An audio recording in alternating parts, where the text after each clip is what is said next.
Stephanie.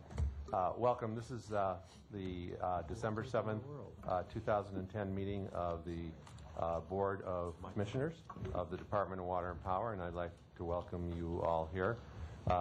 Again, on Channel 35, if you'd like to see us, we will be broadcast again our meeting usually at 5 o'clock on the same day of our meeting, and then on Saturdays also. But I encourage you to check with Channel 35. You can get that through 311. That's a city channel, because they do have different schedules from time to time that aren't in accord with what we think or know them to be. So that is my first agenda item. The second agenda item is, if I notice we have speakers here on 33. We have 3 cards. There's been a request by the department to defer 33, and so 33 will be deferred, and I want to let you know that if you're here on 33, it's not going to be heard today. So you're certainly welcome to speak, but it will be deferred until a later meeting. The next issue is that I'd like to raise and talk with you about is the holidays. First of all, I want to wish you all a very happy holiday season. This is the last meeting that we're going to have for December, last regularly scheduled meeting, unless there's a special meeting called, as is the case, every year around December. And I want to let you know that, and wish you all happy holidays if I don't see you after that. The other comment I wanted to make, and it's a personal comment, is that the holiday times, at least for many of us, are a time for reflection. We look forward, we look back, we kind of weigh what we've done the past year or so, and then where we want to go the next time. In my family, we do that usually around Thanksgiving time, because Hanukkah, Christmas, and New Year's all seem to be times when we barely can get up in the morning from the party that we've gone to the night before, as you all can imagine. And so we've done that. When I first came on this board, I did so without solicitation, without application from the mayor.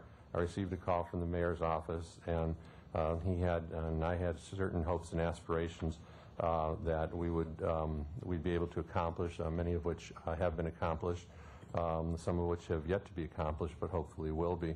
And I first accepted this position because I felt that I could help with some of the hopes and aspirations for the city. I knew it was going to be a very daunting task. I have a great deal of care and love of Los Angeles. I always have. Been here now nearly half a century. And part of my life and the life of my family has been my boys, my wife, has been public service and volunteerism. And I saw this as a means of really jumping into something, jumping into the water, Jim, if you'll excuse the expression. And I did. Sometimes I felt like I was in the water holding on to one of Aram's electrical cords, but they saved me. So for several months now, I've been on for almost 3 years on this commission. For several months now, I've been just thinking and tweaking around in my mind what I wanted to do. And over the Thanksgiving holidays, the reflections that I talked about, my wife and I, of over 40 years, and my boys, both of whom are adults, one of whom is an LAPD officer, and the other who's finishing his master's at University of Michigan. I'm sorry, his master's, his PhD, his doctorate. You heard me say master's. That wouldn't be so good. We talked about me. We talked about our family. We talked about what's best for us. We talked about the department. We talked about my partners and I had long discussions, because I have a private law practice outside of this, as many of you know, where I earn a living, or try to earn a living. And so we talked about what really is best for all of us. And came to the conclusion at the end of it that for me, I think on a personal basis, and I know on a professional basis, I know on a personal basis, it's time to move on. It's time to move on because this department is such an important department in the city, supplying water and power, probably the most important department, I think, at least in the city, or one of the most, next to police, and fire. That it takes an inordinate amount of time to do it well. I don't know how to do things halfway. It has taken probably half of my practice time, and certainly much of my time away from my family and for and me, my own enjoyment, let alone my family. And it's my business partners have been wonderful. They've taken up slack where I have left off. Our firm is fortunately growing and requires now, during these tough economic times, quick response to clients. And I've passed much of that on. I find myself working on weekends and doing things to get things done. I also think that it's a good thing for the department. It's a slow time of the year. There's time for change. We hopefully will soon bring in a new general manager. And I think that we have now, even especially with the commissioners not here, Commissioner of Sales will be coming. Our other commissioner, Noonan, was out of town. I think we have one of the strongest commissions that I have ever seen here. So that being said, just after Thanksgiving, I called the mayor and our general manager, acting general manager, Mr. Butner, and I told them of my decision. They weren't necessarily happy about it, obviously, but I told them that I'm not going away, that I'd like it to be after the first of the year so that everyone understands that this is truly a family and a personal and a business decision. I've told them that I will be around on a volunteer basis to help with anything that the department needs. I just can't continue to pull the blocks of hours of time out that it's requiring and will be requiring even more so in the future. So I just want to say to the public and the ratepayers and to all of you that I've learned so much and become so educated in areas that I had very little, if any, knowledge on over the past near 3 years. Energy, water, renewable issues, smart grid. I mean, these are all things that I'd heard of and I've dealt with. Of course, water and power I deal with all the time when I pay my bills. But I've heard of these, and I've learned so much that it's added a whole new depth and ability for me to engage in future ventures on some of these really outstanding and excellent programs. It's also been a positive for me. This is an exciting and an invigorating experience. And I want to thank you all for making me that much better and for making the decision as difficult as it was for me. And I hope that I have been able to help some of the people over at the city and our ratepayers and our people in the department as well, because I do love this department. It's a great department. I want to give some special thanks, if I may, to the mayor and to his staff for selecting me. And I want to thank the city council, believe it or not, for confirming me. And also I want to thank them for treating me with respect and dignity and treating our commission with respect and dignity, even when we had major disagreements with them, whether it was on ECAF or anything else. They were very generous to us and understood the role that we as commissioners were trying to play and did play. And I also want to give a special thanks to Barbara Maustras, who's right there in the red. Because without Barbara and my assistants, Heather Edwards and Ava Guzman, who work with me and with the department at my expense, not at the department's expense, I couldn't have done the work then and accomplished what we think we've all accomplished as a group here. And it's and your staff, of course, Barbara. And I also want to thank my fellow commissioners. While commissioners change from time to time, you see different personalities, different temperaments. The one thing that I think you'll see on with all of the commissioners that are here on this commission, that sit in this commission, is their dedication to this department, their dedication to the city, and their dedication to the community without compensation. They take a lot of heat. They each spend a lot of their own time in what they're giving to the department and to the city of Los Angeles, and they're all really good people. And we may not agree on issues. Sometimes you'll see our votes are split, but we all get along, and famously. And it's been a great experience, and I look forward to continuing my relationships with my fellow commissioners. I also want to thank the City Attorney's Office, and Rich and Joe and their staff have been unbelievable in terms of the work and support that they give this department. you have no idea how much trouble we would be in without them. And they do. They're available day and night, 24 hours a day. I mean, I'll call them at 10, 11 at night if I need to talk to them about something, and one of them is always available. And so for that, I appreciate it. And again, I've established friendships there, life friendships that will not leave. And thank all of your, all of the men and women that work for you too. I appreciate it. And then I want to thank, most importantly, the men and women of this department. First of all, our senior staff is incredible. Well, we all know that we've been looking and waiting for a general manager, and there's been perceived instability, in the department because of that. Everybody wants a general manager, but we're looking and we're trying to find the best person for this job, and have been looking for quite a while. And hopefully soon we'll have a name to bring to the department, someone who will last a long time and not just be a short timer. And that's really what's important and what we're looking for in terms of stability. And, and I'm sure I'm going to miss some people, but the next person that I'd like to thank is probably going to surprise you. His name is Brian D'Arcy, and Brian is the head of IBEW 18. And we have had our disagreements and on issues. We've continued to have disagreements on issues. He has a job to do, we have a job to do, but we have worked exceedingly well together. And I think the reason that we have is because we were always honest with each other.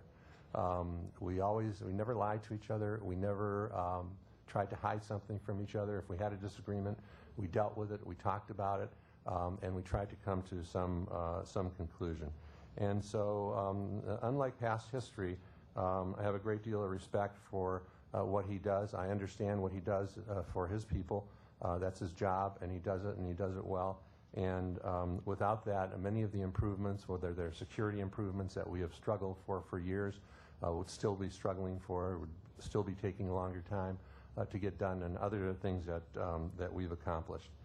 And life to me is a tapestry, and I know I'm going on for a while, but it's very important to me, and I thank you for indulging me. Life to me is a tapestry, and this is just one of a great piece of that tapestry, in my life, and I'll never forget it. Again, I said I've made so many lifelong friends here at this department that you never anticipated.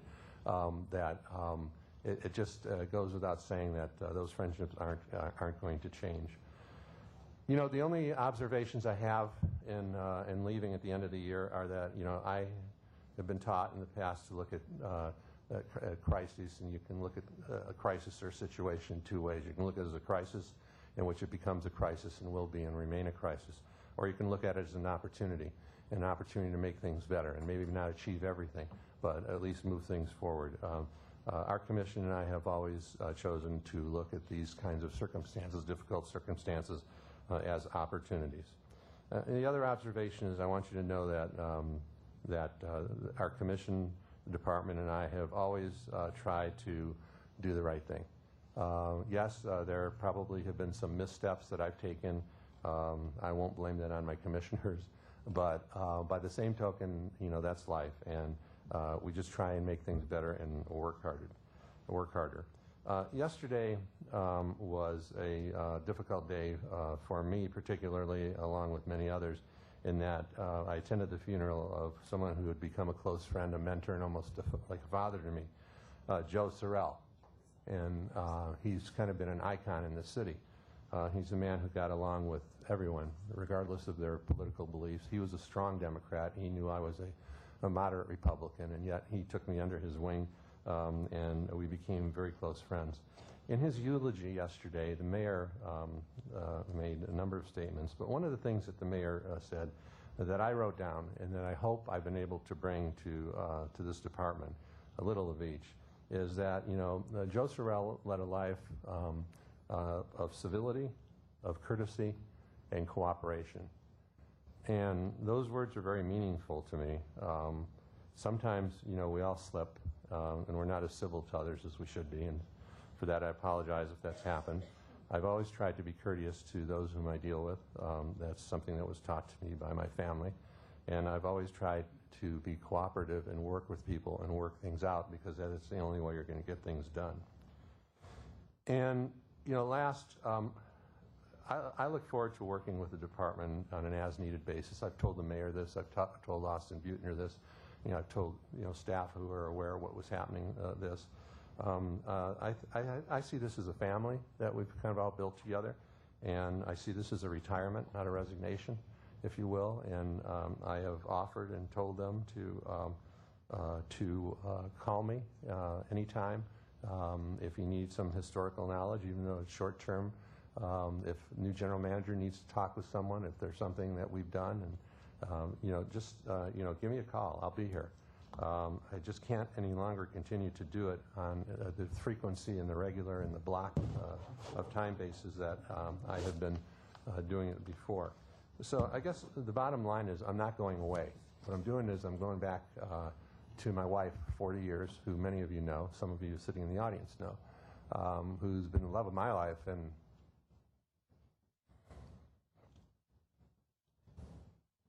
I'm going back to Jenna. Excuse me. I'm going back to things I love. Genesis LA is a not-for-profit. I was on the founding board, and we developed and put homes in buildings into poor areas that haven't seen them for decades. I'm going back to and staying with, I shouldn't say going back to because I'm with them now, which does take time also, to Sisters of Providence, the regional board, who is a healthcare provider like none other. And yes, I'm of the Jewish faith, and they are Catholic. And I'm on their ministry board. I'm coming in as vice president of their ministry board. They took over a hospital in the valley, Tarzana. They saved it from being shut down because of a lease expiration. I'm going back to them. And I'll be around. So excuse me. I never thought that would happen, because that's not me. But you guys mean a lot to me. You all do. And so, thank you. So I just want to say thank you, and God bless you. It's been a privilege. It's been a pleasure and honor.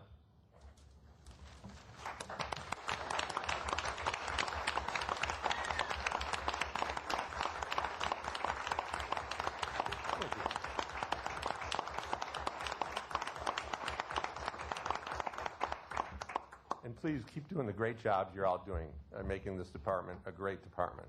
The men and women of this department. You too, Candido, everyone. Yeah. We all add something. We all add something.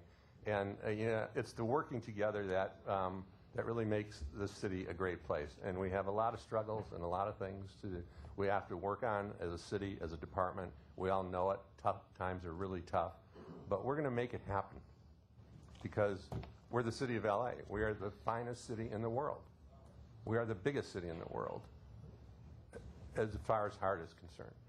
And so I hope you all will help get us there, and work through all the difficulties that we're going to be facing financially. And as I said, I intend to do that on a volunteer basis as I can, and until my wife kicks me out. So let's get on, please, if we may. First of all, LADWP, more comments from, thank you. LADWP was at the auto show last week. We were invited to be a part of the auto show to inform our customers about our EV, our electric vehicle program.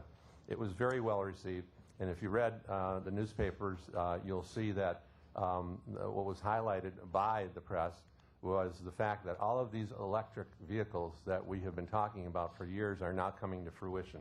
And the department is working very, very hard to make this work, to help us in our energy crisis and to move forward. And so thank the department for your EV program that we're rolling out and for all the things that we have been doing.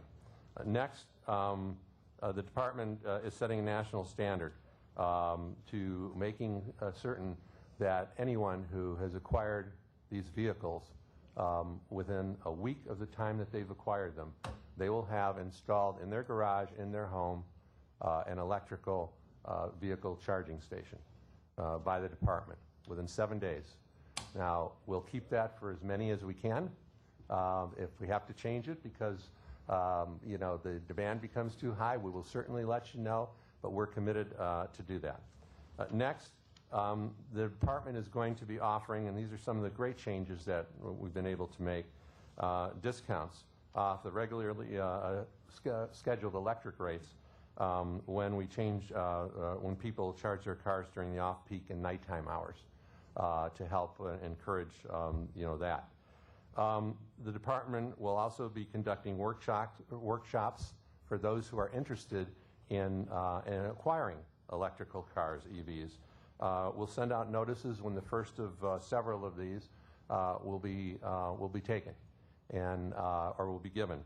And we hope that you will all attend because, again, part of my education has been learn about electric vehicles, and they're pretty amazing. Also, we are putting together, we're demonstrating our commitment to educational programs, which is at the heart of some of your commissioners and certainly the department. We've recently offered a free electrical safety lesson package to the LAUSD for their elementary school children, and we will continue to do that. I want to talk about something else which is going to go long beyond my stay here, which is, which is change management. Our department, under its current leadership, has been in the midst of a major effort to improve the way that we do business, the way we're perceived by our constituents and our ratepayers and our stakeholders. And in order to achieve these goals, we need to instill a more customer-oriented mindset, to make communications more understandable to outsiders, to achieve a better coordination and cooperation between projects and create a working environment that employees find more motivating and more exciting. I'm in full support of the change management efforts, as is our commissioner.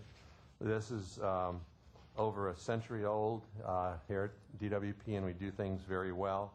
But at this point in time, we have many new initiatives we're responsible for, and we have to rise to the occasion.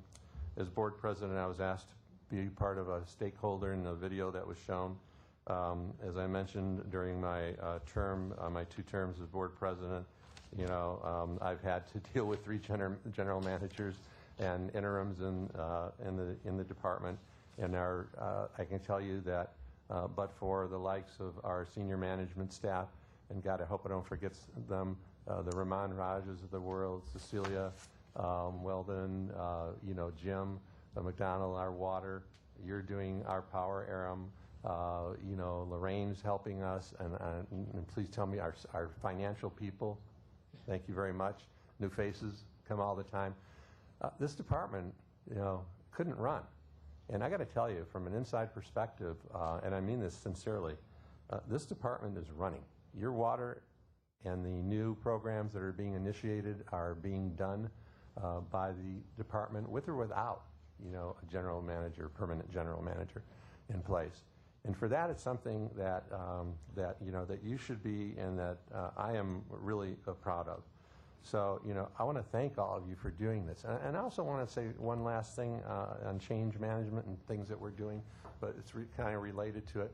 We hear and we read in the press that, you know, are we going to meet our renewable, you know, goals? Are we going to meet our this? Are we going to do that? I can tell you right now, as I sit here today, you know, we set a goal of 20% renewable energy for this year. We're at about 19.7%, 19.6, 19.7.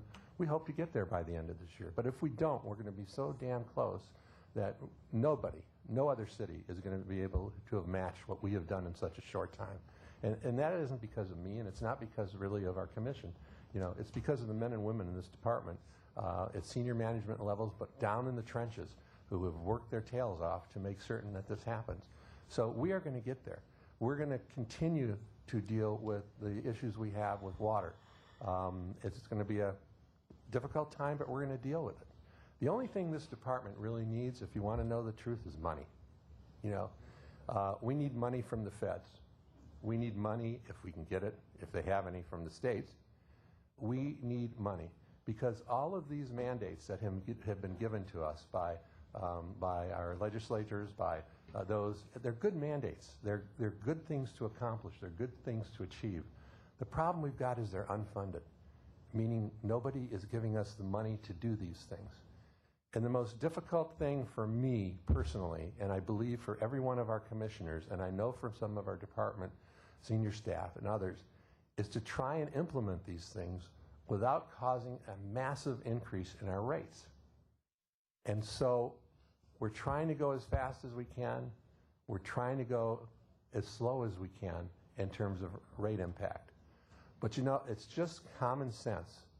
If you're going to have to install major new delivery systems of energy, yeah, we've been on coal and it's dirty and we're getting off of coal. And the goal is still, despite what you may read, to get off of coal by 2020.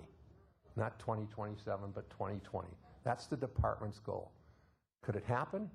If they had the funding, it absolutely could happen. Could we reach 40% renewables by 2020? Absolutely, if we just had the money to do it. Okay, and so I want you to know that the goals that we're striving for are goals we're going to meet. We're going to try and meet those goals. But we have to balance that against the ratepayers, myself included as a ratepayer, how much we can afford in these very, very difficult economic times where people can't afford much. They're looking for jobs. So please know that, you know, sometimes we don't do the best PR for ourselves as a department. But we've got that in mind. That's always in the forefront of our mind, is the cost to the ratepayers. It has been, it will continue to be, and we just ask for your understanding. You know, sometimes we're between a rock and a hard place, because if we don't meet a certain goal or criteria, then there may be a big fine that's facing us. So we have to do that, and our rates increase. And you know, energy rates are increasing anyways, without doing nothing. So we really are trying our best to do that, and I hope that the public and the ratepayers really understand that. This is coming from someone who's leaving the commission in December. It's not from someone who has any particular reason to say that if it weren't true. I wouldn't say it if it weren't true. I never have said anything that wasn't true that I know of. So bear with us. Support your department. You know, support the men and women in the streets that are out there who are giving their lives. I mean, literally giving their lives on a daily basis to try and make sure water and power is growing. And I ask that, you know, that you take that to heart and you consider that when you provide us some of the justifiable criticism that you do, some of the constructive criticism that you do from time to time, and even when we may not perceive it so constructive, when you're talking to us. Understand we all have the same goals in mind. And then the last thing I know, because when I talk about family and the importance of the city of LA and things, I just found out today, I get a little teary-eyed. You know, but the last thing that I want to tell you is, because someone asked me this when I told them that I was resigning, no, I'm not running for office, okay? It will not happen. So what I tell you comes from the heart. What I tell you comes with no ulterior motive, and I look forward to working with y'all on a continuing and a regular basis and seeing you on the streets and at other commission meetings where I'll be sitting out there and, you know, and throughout the city of Los Angeles. We have a great city. We should be proud of it. We should support the things that our elected officials are really trying to accomplish and do that are for the good of the city. And I think this department, I know this department's going to go okay, be okay, and so will I. And thank you again for the gracious opportunity to learn and educate me and provide me with the excitement that you have for me, for my family, for, you know, for all of us here. It's been a great ride. And with that, I think we'll go to the reports by our general manager is currently out of state. And so we will do an organizational update report by our COO. Thank you, Commissioner. We'll do the update report after the items are done. All right. But I do have a couple of comments. I only had one, but now I have two comments, thanks to you. Okay. We'll do that after our items are done. I had it here listed above. See, you learn something every day, even your last. But a couple of comments. So first, I just want to take a moment to thank you for your leadership, your friendship, and your support of the department over the past 3 years. You've not only been an advocate for our customers, but a friend to this department and to all its employees. We've been through a lot together over the last 3 years, but you've always offered a steady, firm hand and a very fair hand, which all of us at this table know, and I think the employees of the department know. So on behalf of all the 9,000 plus men and women who keep the lights on every day and the water flowing in our city, I'd like to express their thanks and my own personal gratitude to you for your service to this department. Thank you so much. Thank you.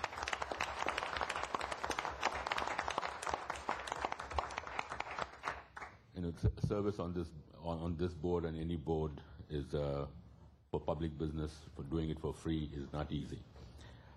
Especially president of a commission or proprietary department is even more difficult. You have served with distinction, and it has been an honor working with you. And again, personally and on behalf of the leadership team here and all employees, thank you very, very much. Thank you, sir. Thank you. Now we'll move to comments from our commissioners relating to DWP operations. We're going to talk about you today. I just want to say personally that our time together was too short. I remember our first breakfast. We spent a couple hours together. The learning curve here is steep, but that time you took gave me a foundation to come in here and try to make an immediate impact. I know as someone who chaired a board for 4 years before I came here, how much personal sacrifice is required to do the job that you do. And I understand how you have to balance that with family and the work of the board, et cetera. But at the same time, I'm sad to see you go, and you'll be sorely missed. Thank you very much. Thank you. It's a pleasure. And we'll stay together. Absolutely. Lee, I'd just like to thank you so much for your leadership, sincerely. And I like what you said about continuing the relationship. I'd very much like to do that. And, you know, you were talking about public service, and there's a word, public servant. And you've given so much. You've given it. It's been a gift to the city, and it's been a gift to this department. And I believe this department is so much better off for you having been here. So I just want to thank you, and you're a class act and a mensch. Thank you very much for your comments. I appreciate that. There being no more comments from the commissioners, we'll move on to public comment, please. And I believe we have 30, how many cards, Barbara? I believe about 8. 18 cards? Okay. 8. Will you please call them as you usually do? Okay. The first speaker is Tony Wilkinson, and after that, Jack Humperville.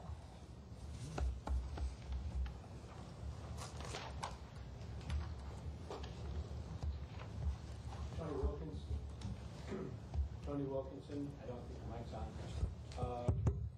Department of Water and Power, Neighborhood Council Memorandum of Understanding Oversight Committee.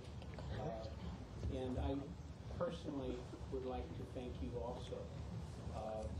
In all the times that we've spent here, you certainly represent, President Alpert, someone who deeply cares about the job you're doing. You made an attempt to be balanced, to deal with competing interests, to speak clearly about the issues you care about, and have the courage to take difficult positions. And you've been able to do all of this with great personal grace. And I agree with you wholeheartedly, because at this time, I think that every commissioner on your commission shares those dedications and balances and fortitude and personal grace. And I think this is a commission that can go forward proudly and deal with very difficult challenges that we have. I think it's been a banner year for the department. The degree of public outreach that's represented by things like the Water Recycling Group, the Integrated Resource Plan, has truly been unprecedented. It's under the leadership of this board that this department has gone forward with those. And I do want to thank you tremendously. And also the 19.7, or whatever we end up doing, given few resources, is a testimony that the department management truly cares about these environmental objectives. It would not have been achieved if they hadn't figured out a way to do it. I didn't think that there's any way that they could have come this high. So congratulations for the department truly caring about the mayor's missions. And finally, on the not on the agenda today is ratepayers advocate. And we're not dealing in the MOU Oversight Committee with politics, but the proposal of the department brought to you in a preliminary report is something that's internal. It's not competitive. It is information access, and it's background for the department. I took it to a vote. I couldn't get a support. We had a tie vote because they were deeply concerned, as Commissioner Parfrey was, about the nonprofit organization. To speak, Noel Weiss put it best. This is a public issue with public money. It's just wrong to have, instinctively it seems wrong to have a separate organization. In addition to the time frame, I'd urge your board to talk to the department and urge them to reconvene that group to bring a more streamlined proposal to you that regardless of what happens in any ballot, we may be able to have independent ratepayer to support your decisions. Thank you. Thank you very much, Tony, for your comments. Okay, the next speaker is Jack Humperville, and after that, Vicki Kirschenbaum. My name is Jack Humperville. I'm with the Greater Wilshire Neighborhood Council. I want to talk about two issues. One is the Integrated Resource Plan, and the second is the Ratepayers Advocate. I'd like to thank the Power System for an excellent job in developing the final draft of the Integrated Resources Plan. It's not done. It's not the beginning of the end, but it's the start of the beginning. But it's going to be a very iterative process, which the department is working very hard to keep us informed. I'd like to say thank you to Mike Webster, who I think did a fantastic job, not only in the document, but also in the presentation, as well as John, Dennis, Bill Glotz, and of course, Aram. So we got a lot of work to do, but I think we're starting on a good base on this thing, and I think the recommendation that the department came up with at this point in time seems okay. I still want to see what the rates are all about. The second issue I'd like to talk about is the Ratepayers Advocate.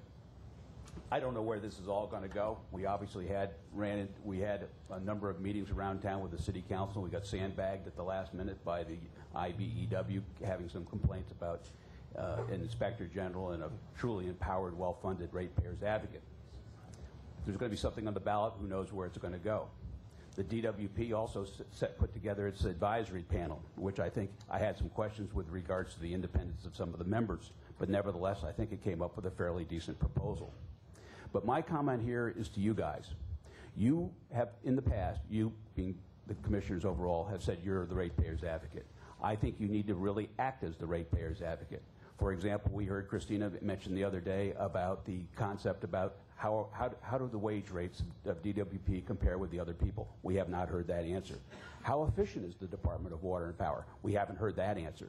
We haven't seen you implement the recommendations of the IEA survey, which has been 10 years in the making, two IEA surveys. So I would suggest that you keep on asking the questions, ask for the hard analysis, push back when the city council wants to have pet projects such as costing us $1 billion to bury transmission lines along the LA River. Maybe a good case, but that's not the ratepayers' response. So I urge you all to act as our ratepayers advocate and protect us, because we are an underrepresented minority. We don't have a lot of political capital other than we can vote. Thank you. Thank you for your comments. Next, please. Next speaker is Vicki Kirschenbaum, and after that, Marcus Quash. Thanks for the opportunity to speak today.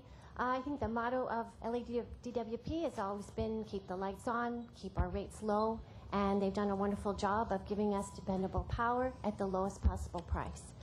But I would say that the game has changed, and we can no longer play by the old rules, and that game changer is global warming. Global warming has everything to do with electricity, and unfortunately, the #1 cause of global warming worldwide is burning fossil fuels, and the worst one is coal. Global warming is the deadliest. It is the most difficult challenge that human beings have ever faced. And our country has not yet begun to fight, except for California. California's got AB 32. And we rose up and we defeated Prop 23 to maintain our ability to fight global warming. And so I would say about the IRP, I'm disappointed because it is not a call to arms. It is hiding our head in the sand until 2027. We can do this. The people of California, the people of Los Angeles are ready to fight. We understand this issue. Let's do what we did with water. Let us charge the profligate users for their overuse of electricity. Let us get those funds that way and protect those of the lowest income. But we have got to do this. We've got to go with energy efficiency measures, and that will create jobs. A lot of you are too young, but my dad fought in World War II. He got on that plane as a young boy to go to Germany and fight the enemy, and he did not have a thought in his mind about not getting on that plane. We're ready to get on that plane to fight. So please give us a plan so we can fight back. Thanks. Thank you for your comments. Next speaker. Next speaker is Marcus Quash, and after that, John Camera.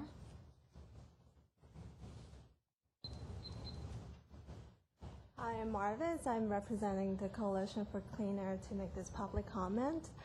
Basically, I would like to comment on the RIP, which is not in the agenda today. We would like to say that CCA is very concerned that this policy is getting set through the LA Times yesterday on an article that the DWP is scaling back on the mayor's ambitious renewable energy goal. And the mayor set this ambitious goals of 40% renewable energy because it is critical for this commission that this agency to have a transition to cleaner energy. This commission set only 35% target. The IRP is intended for us to have a clean decisions about how to achieve these ambitious goals and important goals instead. We need to see that this that we saw that this is undermined by the general manager in the newspaper. So we want to see that this efficiency program to be expanded. It is critical for the environment, but it also benefits for the consumer through lower rates, lower bills, power system through reduced demand. And the bottom line is because efficiency is the cheapest source of electricity. Thank you. Thank you for your comments, ma'am. Next. Next speaker is John Camera, and after that, Linda Romney. Lee, fellow commissioners, coming from the Van Nuys Neighborhood Council, and on behalf of all the Neighborhood Council, I would like to thank you guys for keeping our systems going and making our city a better place to live. Thank you very much. Thank you for your comments. Thank you very much. Next. Okay, the next speaker is Linda Romney, and after that, Jerry Binstock.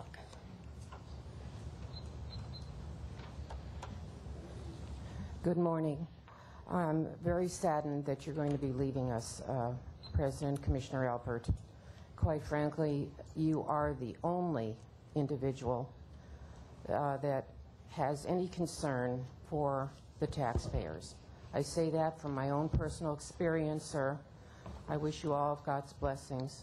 I thank you personally as a senior citizen where my water has been turned off for a year by fraud by the Department of Water and Power.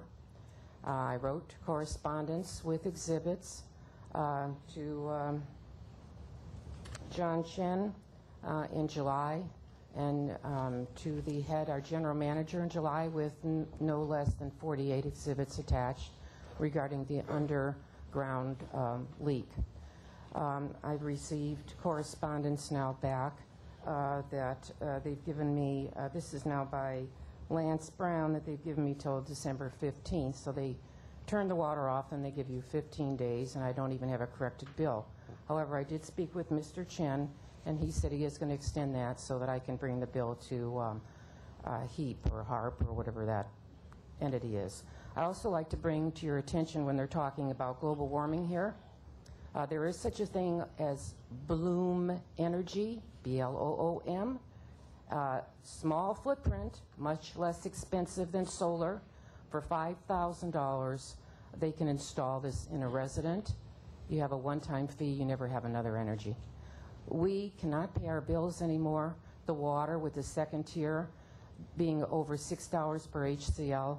I got a $180 bill with only 15 HCLs for 1/3 of an acre. I could water only my trees. I couldn't even wash a dish or take a shower. Something is drastically wrong with what you're doing to the ratepayers. And one ratepayer advocate is not going to do it. You have to be accountable to the people who are giving you the money. We've lost the one man here, the one man who represents us.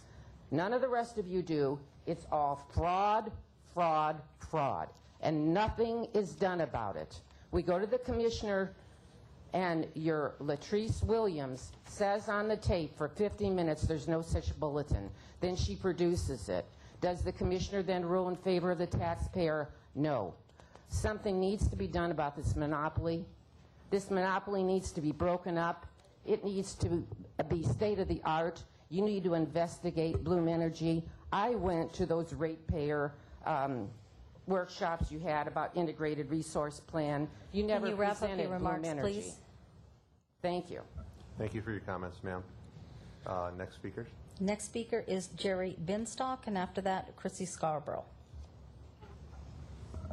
Hi, Jenny Binstock. I'm with Greenpeace. Nice to see you again, and thanks for letting me speak today.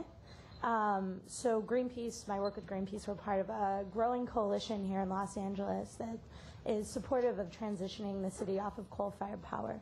And yesterday we released a letter, which Chrissy Scarborough will actually bring copies to you of, outlining various areas where we're disappointed with the IRP.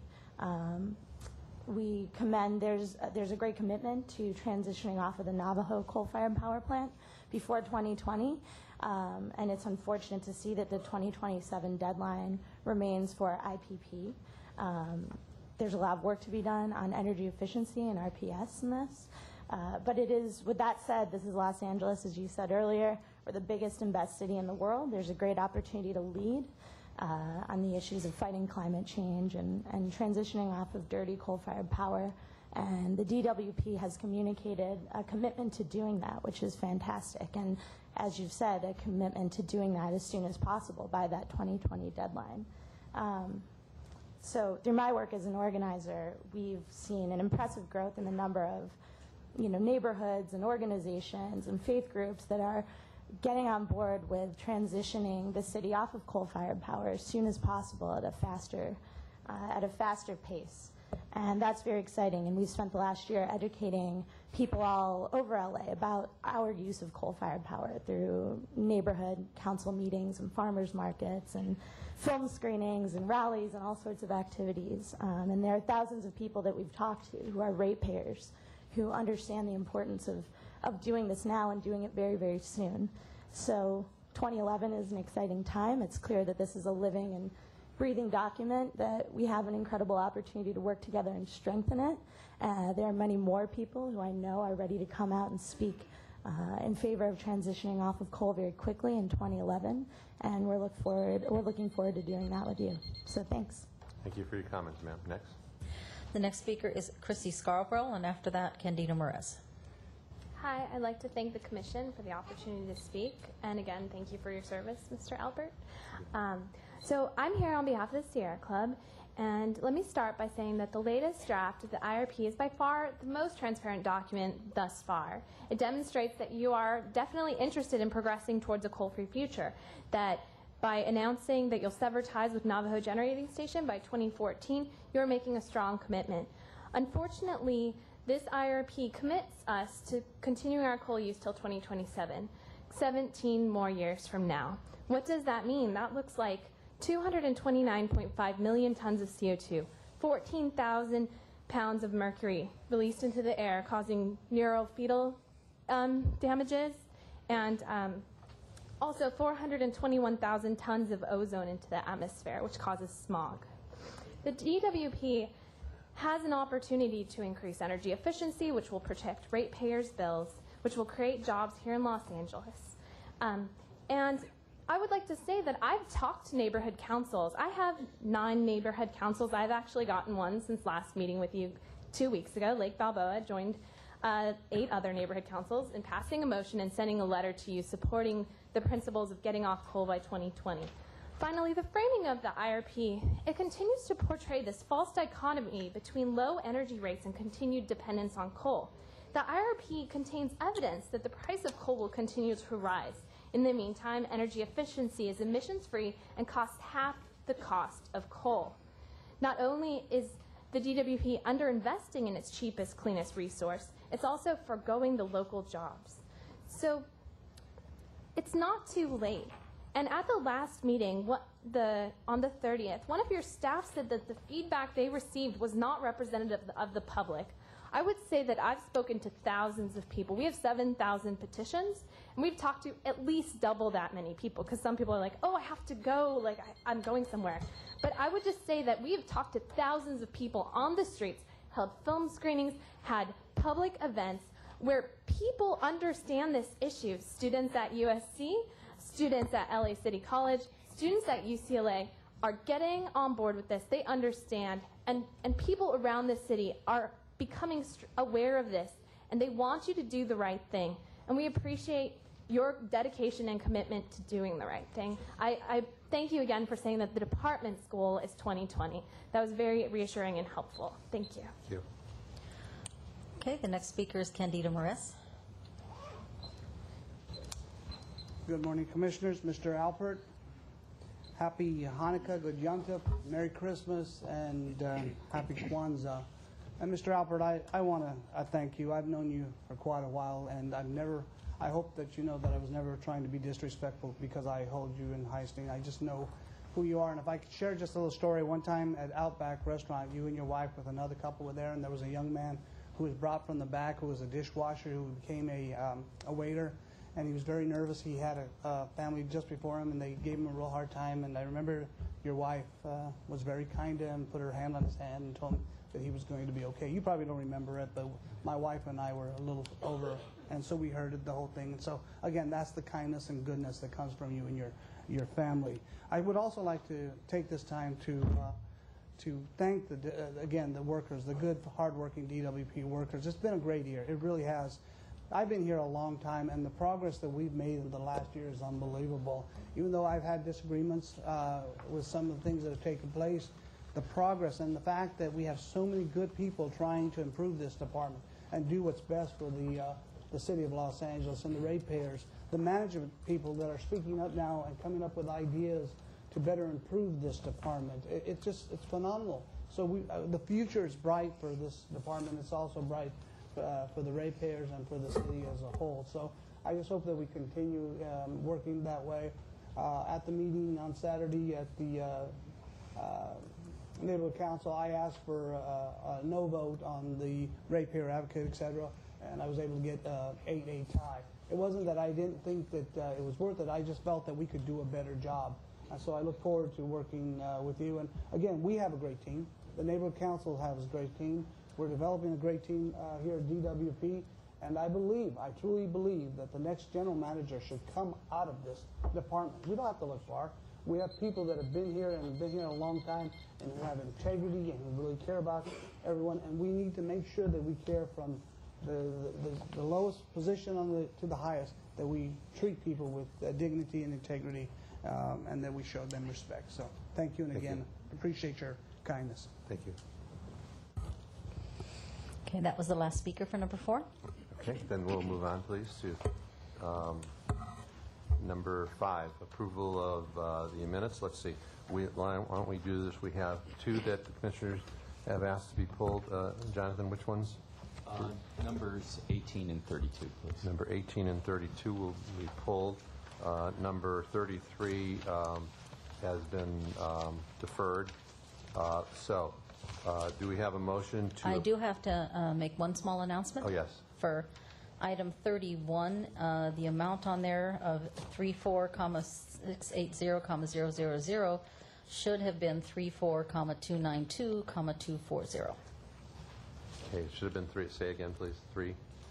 It should have been 34,292,240. Okay. All right. Then, with the exceptions of item 18 and 32, is there a motion to approve items 5 through 31? So moved. Any objections or abstentions? No speaker cards, Barbara, on any of those? No. Seeing none, carries unanimously. Thank you. We'll go now to agenda item number 18.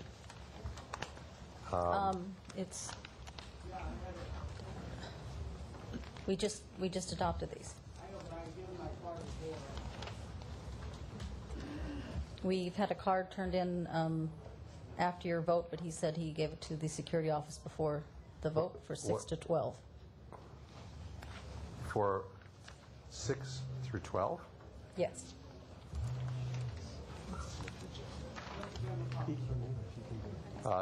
Can you do it on one, at one time?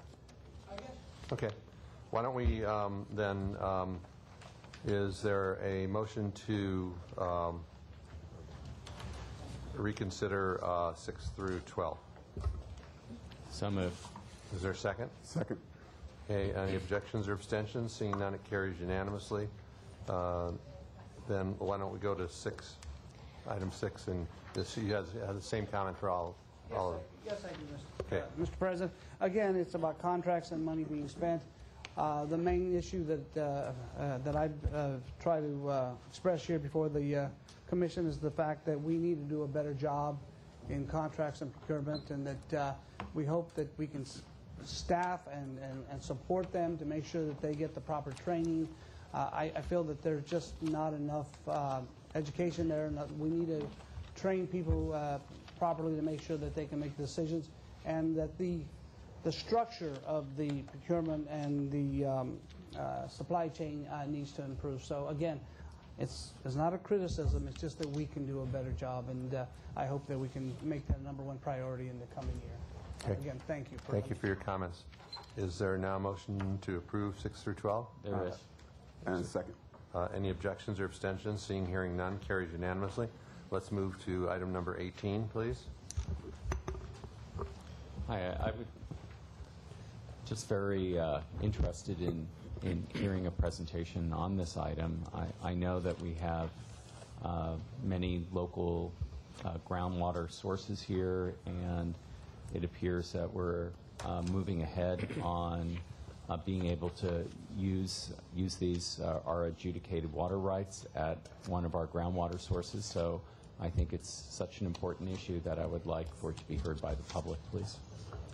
Good morning, Commissioners. Good morning. My thanks to the Commissioner Alpert for his service. We're surely going to miss you, sir. Thank you, sir. Your leadership and your guidance. With regard to the Commissioners, Parker, thank you very much for the opportunity to brief the Commission on this particular issue. We have an opportunity to work with the Water Replacement District of Southern California to utilize their experience and their knowledge in terms of replacing some of our old wells, installing some monitoring wells, in order to be able to increase our production from this central basin. City of Los Angeles has 15,000 acre-feet of water rights in the central basin. Due to the age primarily and some issues with contaminations, we have not been able to fully utilize our groundwater rights from this basin. And by this agreement, it allows us to restore our pumping capacity to be able to utilize the full allotment of the City of Los Angeles within the Central Basin. The agreement is for about $8.3 million for the construction of, again, 4 production wells, 2 monitoring wells, and also destruction of 2 old wells. Well, I strongly support this action. However, are we going to be performing wellhead treatment to ensure that the water is of the highest quality? Absolutely. We're going to be doing, as our first step in this process is installation of 2 monitoring wells. And depending on the water quality information that comes up, we will know what the treatment needs to be. Currently, we're seeing some TCE at the shallower aquifer.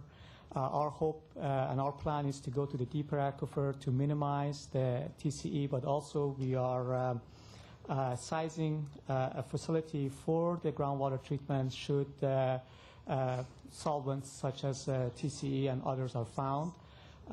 So it would be on a phased approach, and when we have the water quality information at the depth that we're going to be screening these wells, we know what treatment would be necessary. Do we know the responsible party for the trichloroethylene at this site? No, we're working with the Department of Toxic Substance, and we're working through the EPA to. There are some sites near this the area. This particular location is in industrial where we have our wells, so it was probably from one of those sources. But with our monitoring wells, we also were trying to find out where it came from, and as our goal is to also be able to recover our costs for such treatment. So that's also in our game plan. Great. And how many acre feet have we been drawing from this central basin area? We've been drawing roughly about 11,500 acre feet. And so we basically have not been able to pump about 3,000 to 4,000 acre feet on an annual basis.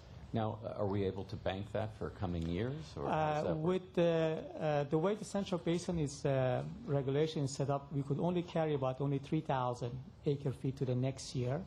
There are process in place. It's currently going to the court system for increasing our ability to be able to bank water in there. Recently, Water Refreshment District Board approved the emergency drought situation that allows us to carry what we haven't been able to pump this year indefinitely. Right. That's all the questions I have. I'd like to move to support. Any objections or abstentions? Seeing and hearing none, carries unanimously. Thank you very much for your report. Thank you very much. Then we'll move to item number 32. So, Commissioner, this is a request for approval of a contract to furnish and deliver 6 100-megawatt simple cycle turbines for repowering Haynes 5 and 6 units, which will be taken out of commission and replaced by 6 100 megawatts units 11 through 16. And this is a contract between LIDWP and GE for furnishing, for design and furnishing these units as part of our repowering process. And the total contract amount is about $346 million. Okay. Aram, I just want to commend your work and commend the work of the department. This is such important work to do this repowering effort, and I just felt again that it was such a significant project that it should be called out and highlighted, and I just want to thank you for it. Thank you. Thank you. Is there a motion? There is indeed. I move to approve. Is there a second? Second. Any objections or abstentions? Seeing and hearing none, it carries unanimously. And that takes care of our regular agenda for today. We are going to, Mr. first of all, yes. If I may, there's one filed item that I would like to highlight at this time. I have a question regarding it. Sure.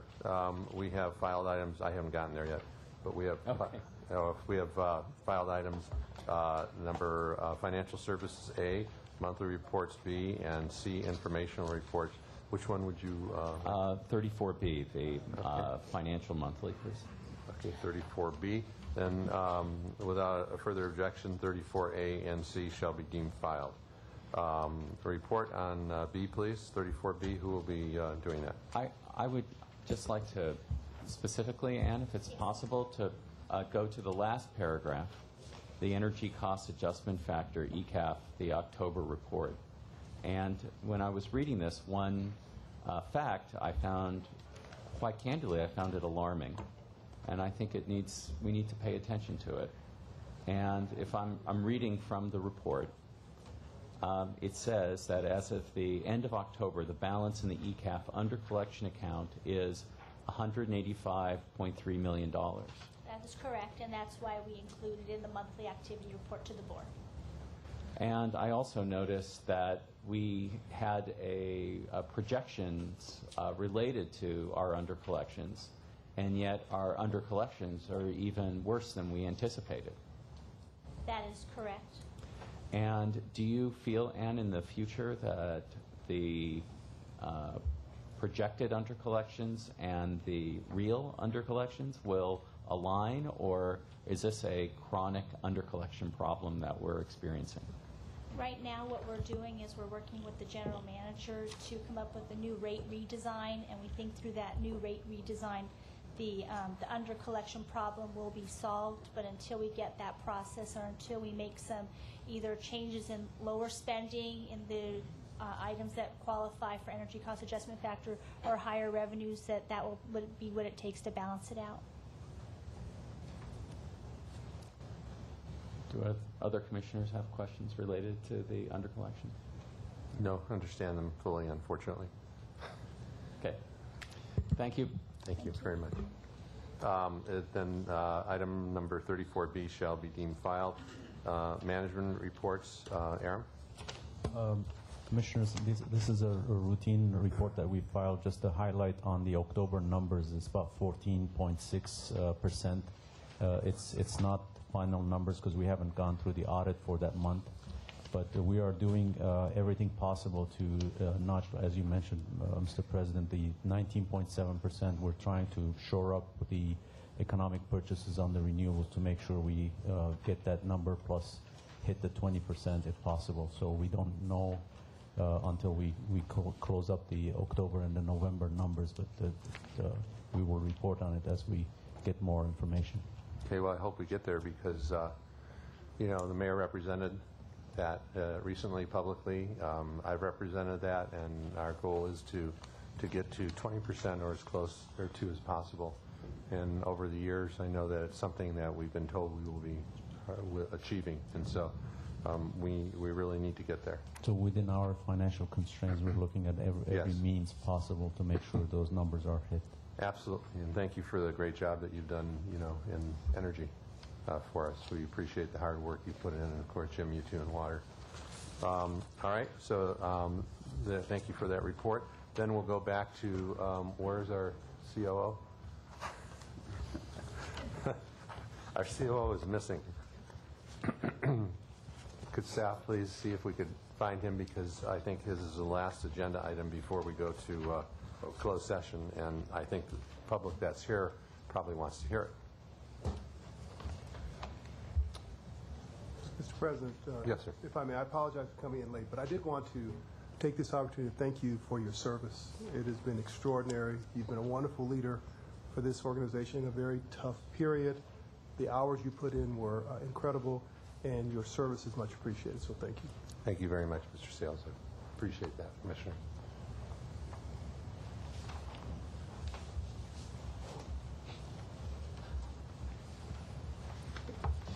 All right, Mr. Chief Operating Officer, we found him. It's time for your report, sir. Yes. Before the report, I just want to make a comment on the IRP process. I think we heard a few speakers talk about that, and the final public workshop was held last Tuesday here at the JFB, and by all standards, I think it was a very successful event. So I do want to take a moment to acknowledge the efforts of Mike Webster and his team in putting together this whole series of workshops. They just did an excellent job, and you heard the various people attest to that. So I want to just acknowledge Mike and thank him for his work and all his team. One of the things that we are doing as a result of the feedback from everybody is we're going to extend the deadline for formal comments. We just don't have a deadline yet, so it was December 10th. We're going to just open it up and announce a deadline probably the next week or so. So we're going to keep it open for a while longer. The organizational updates, what I would like to do is go through some of the things that we've been talking about over the last few months. And one thing that the President mentioned, the change management workshop.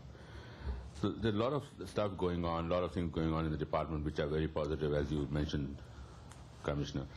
So we did a change management workshop a week ago. We have the operational assessments going on that we talked to you about in September. A lot of major initiatives underway, and of course the strategic planning process. And what I'd like to do is just kind of show you a puzzle up here. It's a more of a graphic or a mind map that staff has put together. These are pieces of the puzzle. These are the four things that we talked about. The strategic plan. The core team is here. They've been working to dust off the last draft that we had, and we should be presenting it to the board in 2009. We did that, and we're going to clean it up, and we're working with Commissioner Sales with his leadership, and we're going to come back with something which will have all the input of everybody that we need before we take it anywhere. The second piece of the puzzle is the major initiatives. This includes the water plan, the renewables and solar, the electric vehicle program that you just talked about, the smart grid, and of course the major one is the CIS project. All these things do show one thing, I believe, and that is the department's commitment to progress and innovation. That, we are determined to do these things, and we're going to make them happen. The third piece of the puzzle is the piece on operational assessments. As you recall, in September, I came to you and told you we're going to start some of these assessments. When we have today, we will bring you up to date on some of the key results and findings, and more importantly, some of the actions that we've already taken as a result of the recommendations. And if you look at it, right in the middle of all this is our ongoing change management efforts, which are critical to make all of these efforts a success. Last week, over a period of 3 days, we had over 270 members of LADWP's leadership team participate in our first ever change management workshop. Change management, there are probably many, many definitions of what change management is. But for us, the 3-day workshop serves as a foundation for enabling change, as well as allowing all of us getting on the same page and having a shared understanding of the challenges that we have as an organization. The focus of those 3 days was really engaging the leadership team in understanding the need for change, securing their commitment to support the change across the organization. And the ultimate goal is to continuously improve the way we do business, of delivering water and power to our customers, and that is the bottom line. A lot of recommendations came out of those meetings, but some of the actions that resulted from this were commitment from the senior management team here to define a process and work through prioritization and coordination of all our major initiatives, which will be very important, and I think that's something that these 2 days brought out to the forefront that we have to do. And the other one is to continue this meaningful interaction across the department, cross-functional, matrixed, and really moving forward and breaking the silos that exist for so many years. This is just the start. I think we had these meetings with just the start. We're going to have many more. There's much more work to be done, but I think the wheels are turning in the right direction, and I feel very good, and I think the senior management team and everybody, most of the people that I've talked to after the meeting feel the same way. So what I'd like to do now is have Maria Susan to provide an update on the operational assessments, and then we'll move on to the strategic planning. Good morning, Commissioners. Maria Cison Rosas with the Office of the Chief Operating Officer. I'll be providing an update on the operational assessments. We have a total of 8 functional areas that are being assessed or will be assessed. Of these 8, 3 assessments have been completed, 3 are in progress, and 2 are in the pipeline. I'll just provide brief highlights on each of the completed assessments as well as those in progress. The first is supply chain. As you may already know, our executive team has had this as a strong focus. The COO vision is to progress from stage 1 to stage 2 of the supply chain maturity model. Stage 1 is where we're at, together with the bottom 20% of our peer utilities. And stage 2 is our target, where 60% of our peer utilities are at. And in order to get there, we are focusing on the key findings that are listed here, as well as implementing the associated recommendations. This includes developing a 5-year plan. Reorganization efforts are focused on building the needed competencies to support purchasing improvements. Initial positions are being filled.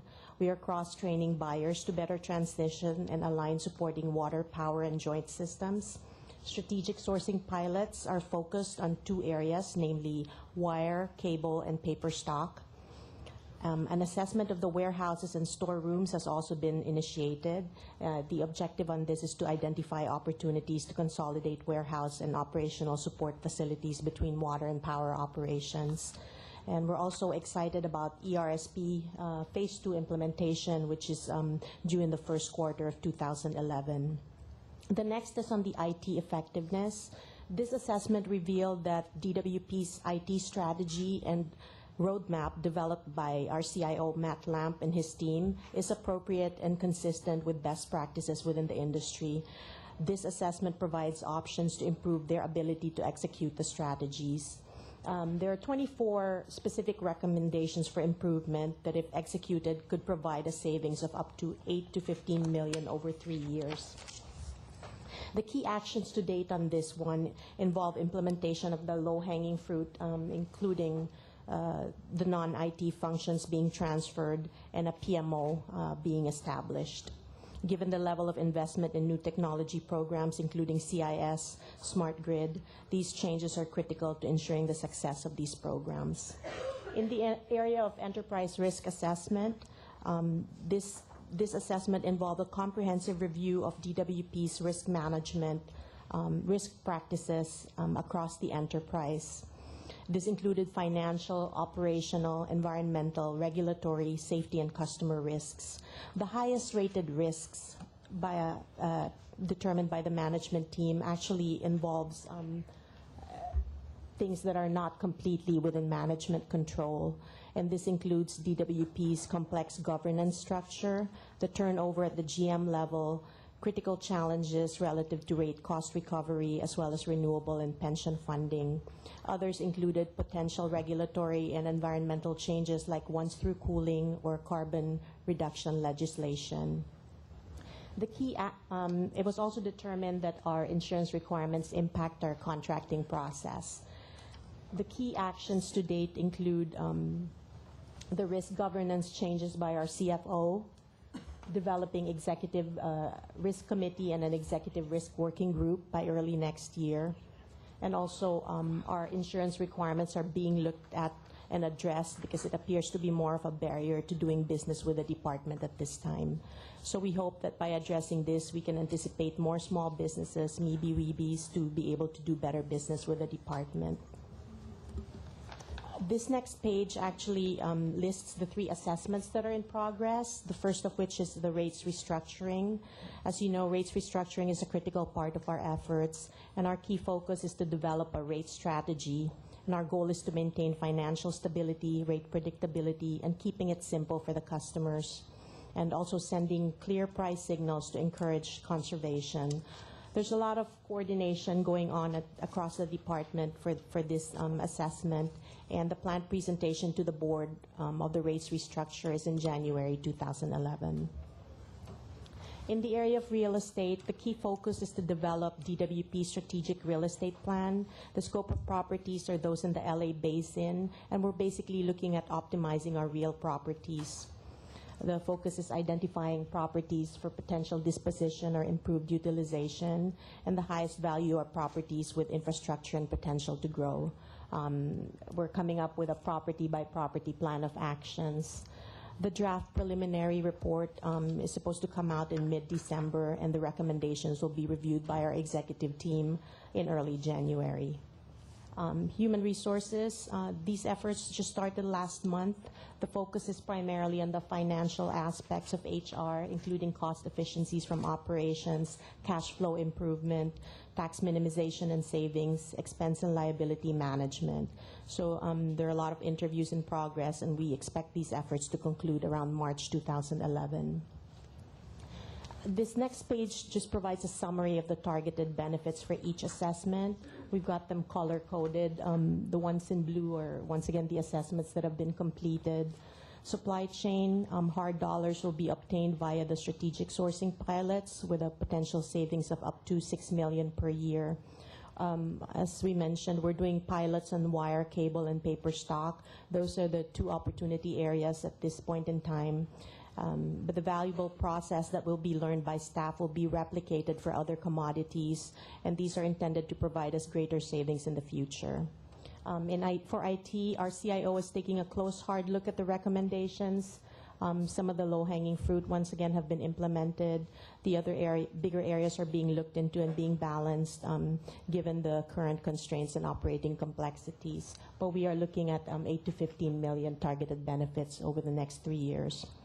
For the ERA, we have a lot of qualitative benefits. This is the first time, once again, that we've done a comprehensive risk assessment across the department. The CFO, together with the Executive Steering Committee and designated staff, are working collaboratively on the next steps. There will be multiple benefits, including quantitative hard dollar savings once the improvements are implemented. For example, again, in the area of insurance requirements, there's a lot of potential for process improvement, which equate to time and money savings. The areas in purple are the assessments that are still going on in progress. Real estate, once again, the recommendations will be reviewed by the Executive Steering Committee in January. In HR, these efforts began in November and interviews are in progress. And the rates restructuring, which began in November and making steady progress with a planned presentation to the board in January. And in the pipeline are the 2 new assessments being considered: facilities optimization and communications. I'll now provide a quick update on the major initiatives. As you know, we have a total of 5 major initiatives, including renewables and solar, water plan, EV, smart grid, and CIS. We'll just provide a brief highlight on the last 3, EV, smart grid, and CIS. In terms of EV, our efforts are in support of the mayor's vision that LA will be the EV capital of the world. To accomplish this, we're focused on developing a comprehensive EV strategy that will allow us to work across the organization seamlessly, as well as to deliver the best possible customer service. And this includes, the areas of focus include streamlined permitting, inspection, and meter installation, the charging infrastructure build-out, developing discounted electric rates to incentivize off-peak charging, regional collaboration, implementing incentives for home chargers, and retrofitting our public charging infrastructure. The key actions to date include developing a comprehensive EV strategy, identifying the gaps in resources, and establishing the EV team. In the area of smart grid, federal funding has been secured, initial statements of work have been completed, contracts are being finalized, and we are defining operational and customer requirements. And a lot of collaborative work with USC, JPL, and UCLA are going on. Key actions to date include the Department of Energy Smart Grid Demo Program that is in design phase. We have been reimbursed $500,000 by the DOE so far and expect to receive another approximately $1.2 million for the planning stage, and up to $800,000 of that will be payable to USC and UCLA. And for the area of CIS, DWP's current CIS application is over 36 years old and is highly customized. In its current state, CIS is severely limited in the support of complex billing, integration of customer data with other systems critical to management of the utility. The new CIS replacement solution, which includes meter data management and mobile dispatch systems, will leverage modern technology, platforms, and IT tools, significantly improving the system's technical flexibility, scalability, reliability, data management, and ability to integrate with other enterprise applications, such as financial and human resource systems in the future. The key accomplishments to date with CIS is Oracle software has been selected, and through this, we're very proud of this because through this strategic sourcing partnership, the negotiated contract price will save the department approximately $30 million over the next 20 years. And phase two, the phase 2 goal is the CIS solution system implementation, which is scheduled to start in January 2011. The project is planned to go live by the first quarter of 2013. This next page shows the structure of our executive steering committee as it relates to decision-making functions with regard to activities associated with the 5 major initiatives. This executive steering committee is comprised of the COO and the senior AGMs. We are also establishing a project management office. We'd like to point out that this was suggested by many of the managers during the change management workshop. This PMO function will balance the complex portfolio of activities, help develop governance as needed, recommend resource needs and budgets across the organization, manage spend, and the need for clear priority of work. The PMO will look at what's important, what's urgent, which sometimes at the ground level is very difficult to differentiate. The PMO will make these recommendations to the Executive Steering Committee so that they can make the judgments and decisions. And so we're going to move to the strategic planning update. Yeah, before I ask Steve to talk about it, I'd just like to give just a little bit of a background on this. And first I want to thank the core team that's been working on the strategic plan, and I'll introduce them in a few minutes. But also like to thank Commissioner Sayles for his guidance on this process.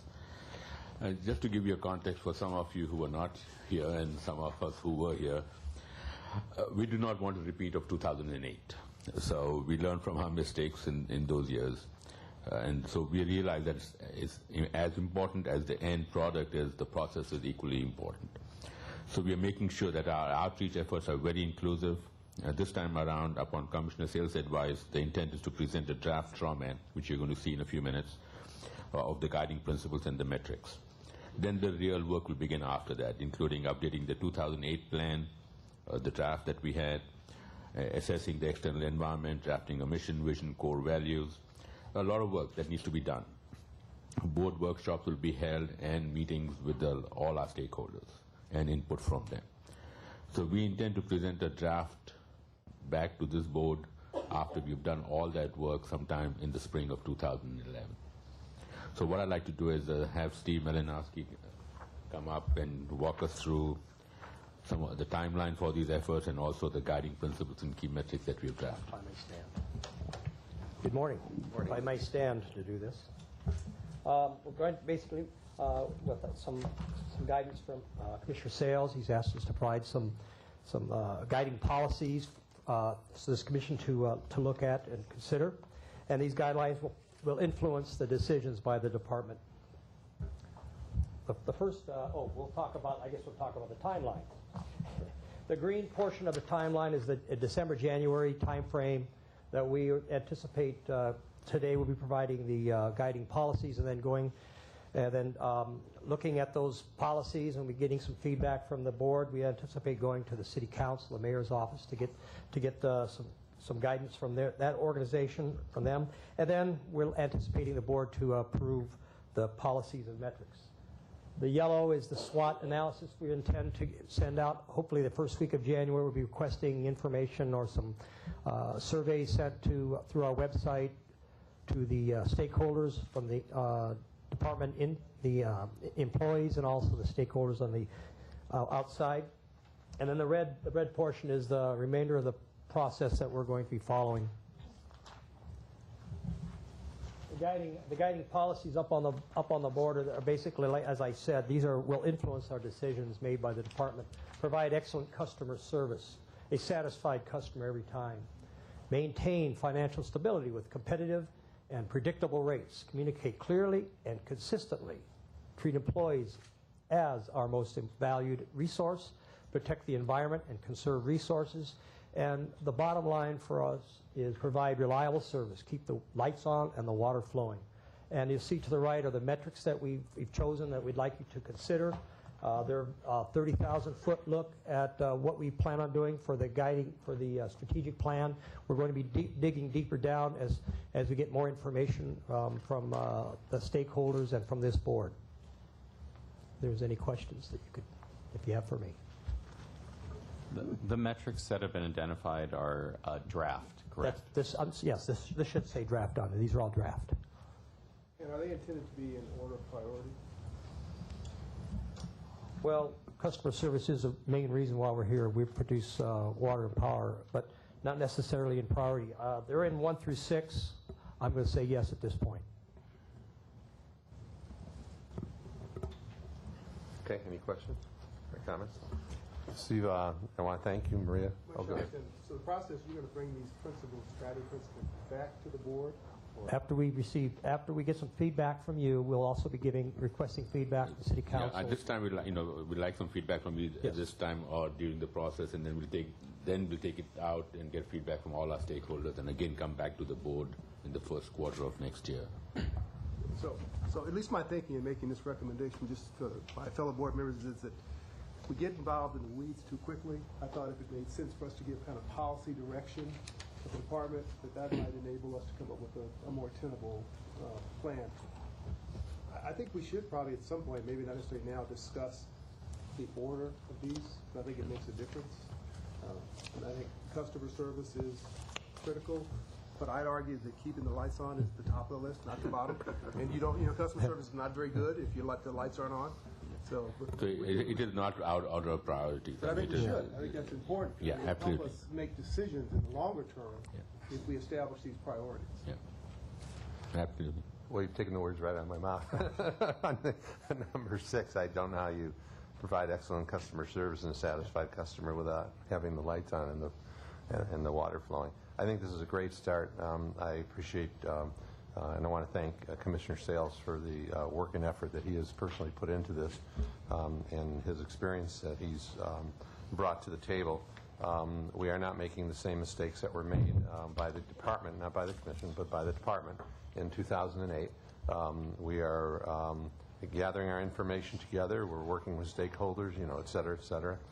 There's one thing, and I don't know that it necessarily belongs in the strategic planning update that I have observed over the years, and I've had discussions as late as today with some of our members, and that is one of the things that we do very poorly, I think, in our department, or not as well as we can, as we don't. We don't really give ourselves the credit that we do that is due us on information to the public, information to the press, information to our stakeholders. We do a pretty decent job in our mailers and things like that. But one of the things I've noticed is that we're very reactionary to articles and issues and comments that are made, as opposed to being upfront. And if we're going to have issues that are rate increases, if we're going to have issues that are even if they're somewhat negative, we have to find a way to communicate these to the parties and the stakeholders, so they're not surprised when they read in a newspaper article that our rates may go up by, like today, I think 8%, 7 or 8%. And people, whoa, well, we didn't know that.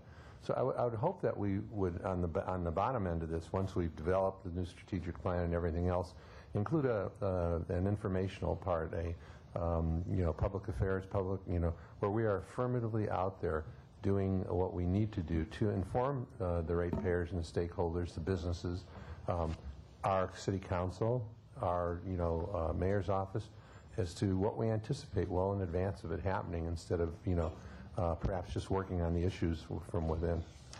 I think, thank you, Commissioner. I think one of the assessments that we just going to do next is on communication, to address many of the same issues that you just brought up. So we will definitely do that. Okay, great. Yeah, thank you. I appreciate that. I think number 3 here is intended to at least focus on that a bit in the guiding principle. We probably should phrase it differently. We should probably talk more about proactivity, but I think that's where I read that. I don't know if for me it didn't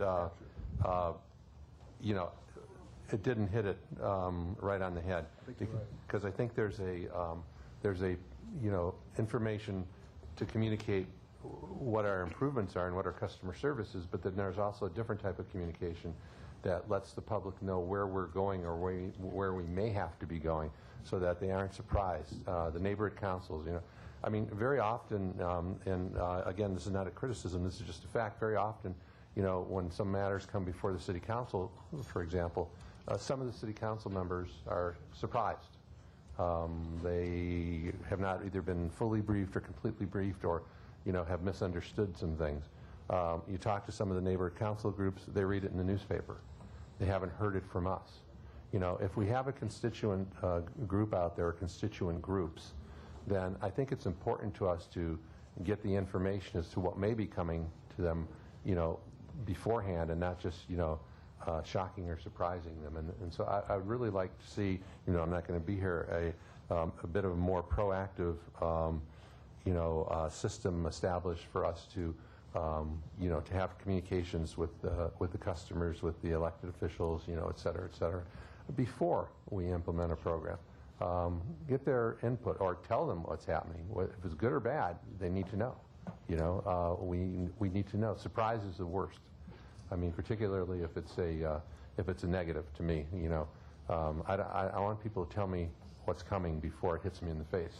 And I think that's something that that the department and the commission and everyone has been criticized for, by just coming out with making a statement and not letting anybody know in advance, or being prepared to say why this is happening or give alternatives. And so I would hope that that the strategic plan would have that as a great part of it. Perhaps a way to address it would be to add a third bullet point that would say overall stakeholder satisfaction. with the term stakeholder being a catch-all for And in the key metrics portion. for neighborhood council. I would agree. A great city council, suggestion. et cetera. Yeah, great suggestion. Because we have to, as we've seen, it doesn't work the other way. You know, it doesn't work the other way with our ratepayers. It doesn't work the other way with, neighborhood councils. It doesn't work the other way with our, certainly our city council members, and to some degree even our mayor's office. It just doesn't work the other way. If we're going to take heat for something, or if people are going to question it, sometimes the ideas they have are great. Sometimes they're not.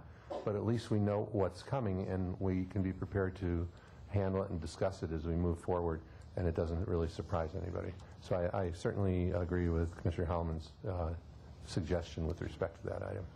Well, thank you. I mean, this is what we want, discussion and feedback from you, so we can make it a good process and make a final document exactly what is reflective of your policy. So we'll do that. And during the public comment, one of the speakers asked about IOU salary compensations, that we were going to get back, talked about implementation of recommendations from some of the other reports that we have had, the hard analysis types of stuff. And sometimes, because we move on to other things so quickly, we don't do that. I think it's really important for us to, if we're going to get an analysis report, to review it, to look at it, and then to try and implement it. And I am not certain as to myself what our findings were, if we've been able to do the investor-owned utility salary comparisons, if we've been able to do some of the hardball analysis, if we've been able to implement the recommendations from the various consultants. And I think that also should be a critical part in our planning process, that we just don't get the reports and use them and read them and make comments on them, but there has to be someone responsible for implementing those things that the commission and that the department thinks are important. And I'm not sure if we've had that point person to be able to do that in the various areas. So that would be another area that I would think would be relatively significant, relatively important for us to do. Accountability. Tracking. Yes, accountability, tracking. I've always been of the opinion that when you have, if there's something that you want to get done, and you just make a comment and you say, yes, we're going to be able to do this, particularly in large organizations, that it sometimes gets lost. Not intentionally, not willfully, but no one is assigned the responsibility. And so to me, if there's some a guiding policy or an issue, or if there's a program that is significant, make somebody responsible for it, even if it's over, a system-wide basis, make them responsible for that. Make them responsible for coming and giving reports as to what we have implemented on studies and surveys that we have done that have cost us lots of money. Somebody needs to be a point person and be responsible. And then I think we'll get what we need, and I think we'll find a much better and easier way of implementing those suggestions that the department and the commission thinks are important. Yeah, we certainly do that. And just to go back to the IEA survey, we do provide quarterly updates that the CFO does. So we do have that, and that comes to the board on a regular basis. And unfortunately, the comments did not match the actual fact. The fact is that we are making progress, and we are implementing the recommendations, and we are providing the report on that. On the other issue with the IOU, the salary service and all that, and I'm going to ask Ms. Weldon to make sure that she takes the lead and gets her staff, HR people to work on that. And I understood that we are getting quarterly reports. All I'm suggesting to you is that we get quarterly reports, but perhaps the implementation in those quarterly reports would be greater if there was someone assigned to implementing specifically these. The CFO is responsible for that. All right. Well, so pass the blame, pass the buck. Yep. Okay. Thank you. That's the beauty of having this job here. So. And I guess the question is, it's a beauty and a curse. Yes, both. But I guess the question is, is that should the CFO have? The CFO has the financial responsibilities, but should there be someone that is working specifically in detailing on this program? And maybe you have someone who's doing that. But if there is, then report that to us. Sure. We'll get the report to you. Okay. It's a great report, though. It's a really fantastic beginning. Those of us who were around, in 08, I can't tell you the difference. The department has been so open and transparent in this process, which our commission, I believe, didn't feel was the case previously.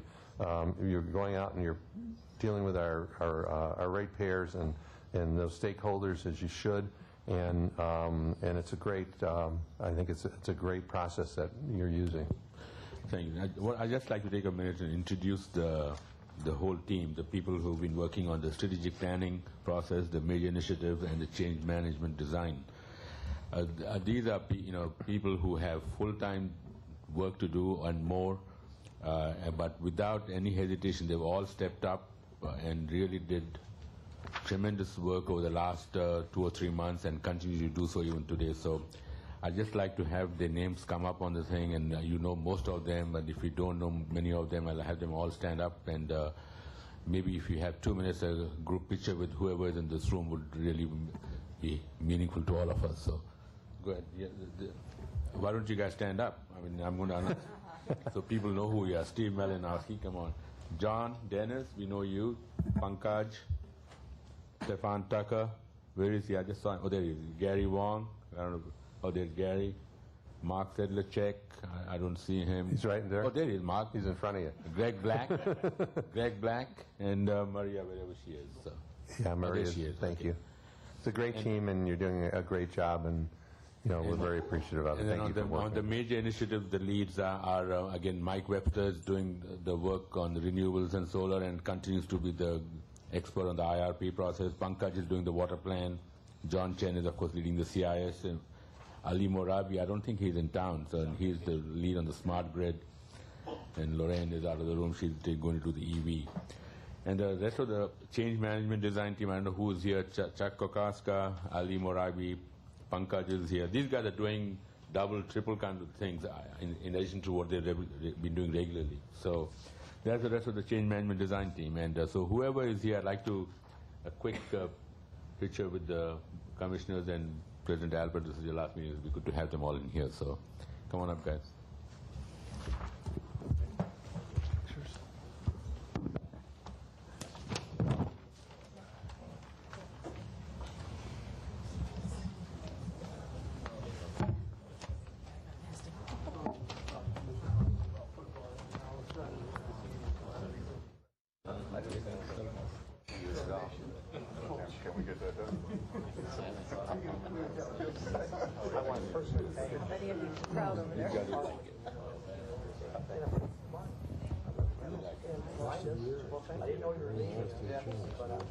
Thank you very much. How are you? Thank you. I'll wear it with pride. Yeah, sure. Just don't trip. All the wires back there. Thanks, Steve. Everybody's sweet. Turn to the side. Hold your breath. You can move this chair back behind you here. I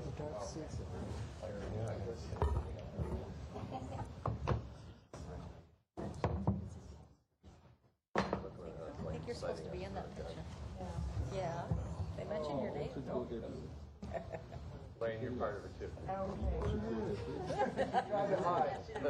So you can come stand right here. Very nice. We can always Photoshop you afterwards. All right.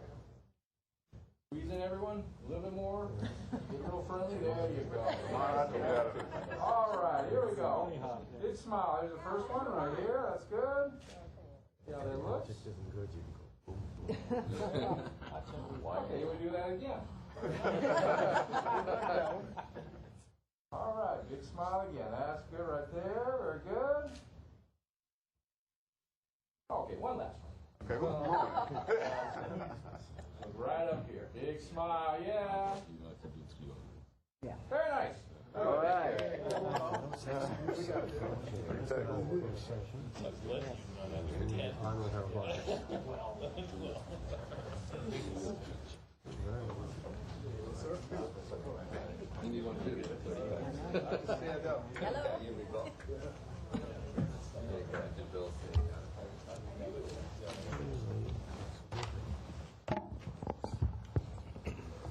Okay, anything else on Well, thank you very much. on the report? Then our open session is now becoming closed, so unless you have anything you're with the department to deal with in closed session, we please ask you to leave the room now so we can move forward with our closed session. Thank you all again for attending, and we'll see you next time.